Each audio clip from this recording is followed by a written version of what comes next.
സൂഫി Islamic board ഞാൻ ഉദ്ഘാടനം ചെയ്തിട്ടുണ്ട്. മതൊന്നും പ്രചരിപ്പിച്ചിട്ടില്ല ഔലിയാക്കന്മാർ എന്നതാണ് ആദ്യത്തെ ചർച്ച. ഔലിയാക്കന്മാർ മതൊന്നുമല്ല പ്രചരിപ്പിച്ചത്, പകരം സ്നേഹമാണ്. എല്ലാവരും പരസ്പരം സ്നേഹത്തിൽ, ജന്തുജലാദികളോട്, സസ്യലതാദികളോട്, വൃക്ഷലതാദികളോടൊക്കെ നല്ല സ്നേഹത്തിൽ കഴിയണം. ഇസ്ലാമൊന്നുമല്ല. പക്ഷെ പേരെങ്ങനെയാണ്? ഇസ്ലാമിക് ബോർഡ് എന്നാണ്.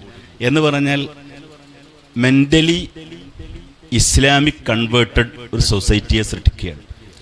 മാനസികമായി ഇസ്ലാമിൽ നിന്നും മാറിപ്പോകുന്ന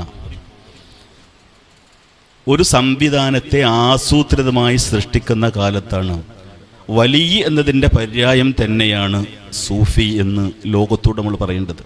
സൂഫി വായനകൾ ടെസ്റ്റ് ഓറിയൻറ്റഡായ ഇന്നത്തെ PG വിദ്യാർത്ഥികൾക്ക്, അല്ലെങ്കിൽ ഡിഗ്രി വിദ്യാർത്ഥികൾക്ക്, PhD വിദ്യാർത്ഥികൾക്ക്